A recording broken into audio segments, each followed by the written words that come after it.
Welcome back, everybody, to the Coaches Show. This is not just a Coaches Show. This is the Burrito Express Coaches Show. Let's go to the burrito. Hey, what's your combo, man? What do you get when you go to Burrito Express? You know what it is, Coach. It's a steak combo green. Steak combo. What about you, Coach? I like your steak combo red. We got it, man. So, anyways, 1 week over. Now we're 1-1 going into week 3. We got the Hobbs Eagles in Hobbs. It's going to be an important game for us, for a lot of reasons. Coach, what do you think the specific reasons are why this game's important to you? Because, you had some negatives there in the second half, but you had a ton of positives in the first half. What do you need to take from this Hobbs game? It's going to be a tough task. I mean, Hobbs is 0-2, but I think this is their best team I've seen them have. I mean, they've got really athletic wide receivers. They've got a big offensive front. The quarterback's a 2-year starter. The running back's a 2-year starter. Defensively, they're big. They've got a nose guard in there that's 310 pounds. The two ends are about 250, 260. Linebackers, 230. They're a good football team. And so, for us, I think we need to go over there. And again, I don't think it changes much from Canyon. Our offense has to stay on the field. We can't. The one thing that's different from Hobbs as opposed to Canyon wasn't super fast in their no huddle. Canyon, I talked to the coaches from Mayfield and they said that Hobbs is snapping the ball every 15 seconds. So, for us to play well defensively, we're going to have to communicate. Our kids are going to have to get lined up, and we're going to have to tackle well in space. Oh, and Coach, you talk about how fast they go. That was one of the big things or points of emphasis that they used all off-season as you'd read about them. But really, how much faster are they going compared to what they did in last year? Well, I think they're faster. I mean, it's hard for us to tell how fast they're going on film.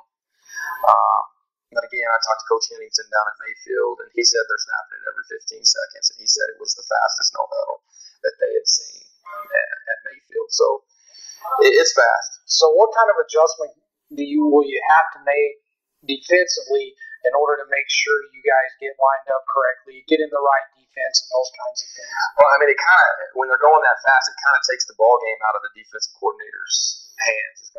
So what we've worked is all week we've practiced with 2 huddles, and so we've worked on it where one group's going and the other one's getting ready, and so we were going rapid fire.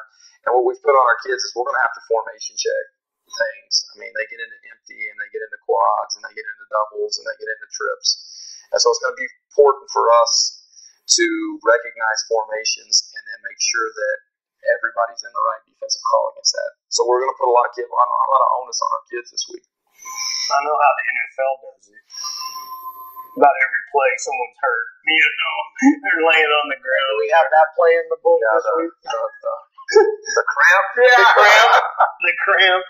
Hey, I mean, whatever works, right? There's strategy involved in football. You got to take advantage of it. There's rules for that to stop some of that. But, I mean, you still got to play the game. Yeah, and they are a momentum team. I mean, if they get going, they're hard to stop. And that's what, Mayfield was up 37 to 34-14 at half. They're up 20 points at half. And then, that's what, Coach Hennington said. I mean, they got momentum in the second half and came storming back and made that a 1-touchdown game. So we're going to have to do something to break their momentum. Well, the Hobbs Eagles, they're going to present a tough challenge for us, and it's going to be obvious. Playing on the road is going to be another difficult task for the Coyotes. Coach, how do you approach this road game, compared to maybe Ruidoso? I mean, Ruidoso is probably a little bit different, but I think going to Hobbs and the bigger stadium, bigger crowd, it could be, a lot more. Yeah, I think, we just need to do what we do. I don't think we're going to approach it any differently. Get on the bus, we'll walk the field, we'll go out when we normally go out. We just need to do what we do. Again, the stadium's a little bigger, the band's going to be a little louder, the crowd's going to be a little bigger, but again, we can't get caught up in all that. We got to focus on what we got. Where are we at this week, Coach, injury-wise? I know there was a few kids that went in and out of the game the other night. Where are we at health-wise? We're still missing our center. Jeremy Dieterman's not going to play. So Matthew Silva's going to have to step in there and play. pretty healthy. So, I mean, we don't really have a whole lot of excuses. We just need to go there and play well. Defensively, Coach, you got the challenges set and the tempo set, but what can we take advantage of offensively, you think? Yeah, I think for Hobbs, Coach Gleghorn's an offensive-minded coach, and I think defense is secondary. I don't think they spend as much time on that as they should. So there's some things we can take advantage of. I think you're going to see us in some different formations. You're going to see us, again, change the tempo a little bit. You're going to see us in some things that we haven't done. But we've seen some things on film and some things that we can take advantage of. So they're a different front. The first 2 weeks we had a 4-3 team. This week we're going to play a 3-4 team. So I think there's some things that they're not going to have a real good idea how we block things out of a 3-4. So there's some things that we can take advantage of defensively. Well, I thought last week we did a pretty good job in the passing game, and we had some opportunities to make some plays. Didn't always either hit it from the receiver side or from the quarterback side. Are there some areas in the passing game this week that we could possibly take advantage of? Yeah, I think they're going to load up to stop the run, and so I think I went back and watched our game 2 years ago with them. We had some success, and we threw the ball about 40% of the time against them because they were so geared up to stop the run. So we're going to have to throw the ball probably 20 times to win. And again, we've got some things that we feel like we can take advantage of. Dom had a good game throwing. I mean, if you take away the last 4 Hail Mary throws that he had, he was 10 of 15 for 100 yards and a touchdown in that game last week. So we're getting better at that. Jacob's really kind of emerging as a kid that's kind of a go-to guy. So I look for us to, probably throw the ball a little bit more. You know what I did notice? Coach Bird and myself noticed. I mean, it was one of those things, but the kicking game was huge. We thought, we were able to take care of field position. We were also hitting field goals. I mean, there was length on those field goal chances, and we hit one of them. Are we going to have everyone for the kicking game, or are we going to have our kicker mainly, I guess you'd say? No, he'll be here. He'll be there. He goes to Valencia today for a soccer game. But he'll be back tomorrow. So, you're exactly right. I mean, anytime we can kick off and we can get a touchback and they have to start at the 20, I mean, that's a big deal. And he had 3 touchbacks against Canyon. It's very seldom a team drives 80 yards on you. And so he's going to have to play well and, look for, he's an awfully good onside guy. I mean, he's emerged as our punter. Don't say that. Here we go. Because every time we line up to kick, this guy asks me, we get onside? We get onside? So don't even go there. But he's good at that stuff. He's a soccer player and he's got good control over everything he does. So we're going to be a little aggressive. And that's fine. But now I got to do it all night long. But I will say he made one of the plays of the night the other night on the bad snap on the punt, running to his left.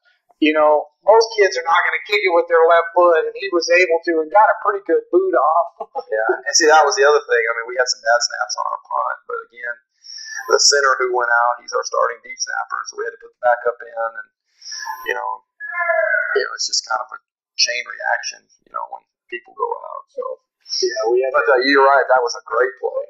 We had a kick return. We talked about that being a weakness of ours, the coverage team. But when you're putting it in the end zone, it's easy to correct that coverage team, from week to week. I guarantee you that. Well, Coach Bird, anything else you can think of for Coach Lynn here? Well, it is kind of a rivalry game. I know for Joe Carpenter and Coach Lynn, I'll even throw myself in there. We've all lived in Lee County at one point in time. That you go back over there and it's like, you know what, it amps up a little bit. So looking forward to it. I mean, it's always a fun time to go over there and, take on the Hobbs Eagles. I mean, it's been 15 years since the Coyotes have come out on the winning side, Coach. So we're going to put a little pressure on you here and be like, got to do it. You got to get her done. Because I don't want to have to listen to Coach all the way home. I do wear this game on my sleeve a little bit, and I always have a steak dinner on this game every single year.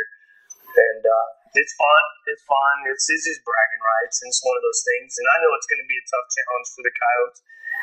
Any final comment here, Coach Lynn, for the folks at home and that probably won't make the trip to Hobbs? Hobbs is a good football team. It's another opportunity for us to go out and prove ourselves.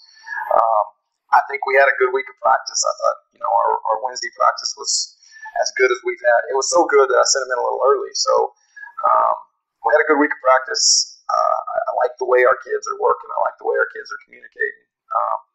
And I'm excited. Again, I'm a Lee County boy. Coach Bird's a Lee County boy. You're a Lee County boy. We've all spent a little time in Hobbs. And so what's the Mexican food place there? Lee Owls, or what was it? La Fiesta. I spent a little time in La Fiesta. But it's not as good as Burrito Express.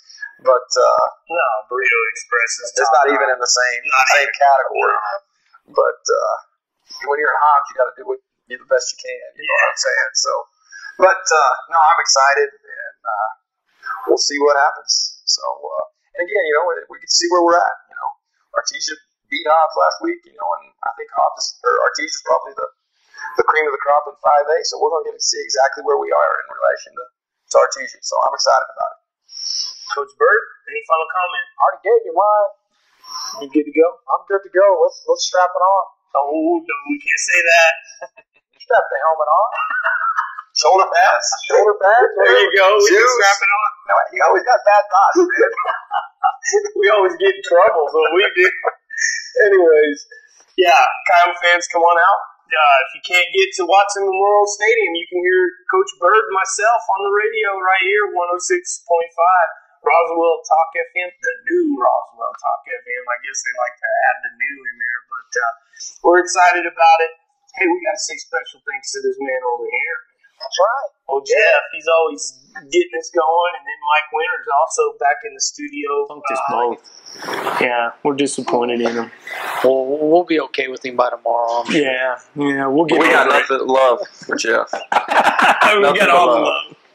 And we have love for our sponsor right here, Burrito Express.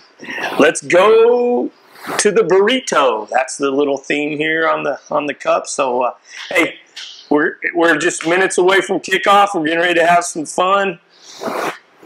You guys enjoy yourself and have a great evening. Right here, 106.5 Roswell, the new Roswell Talk FM.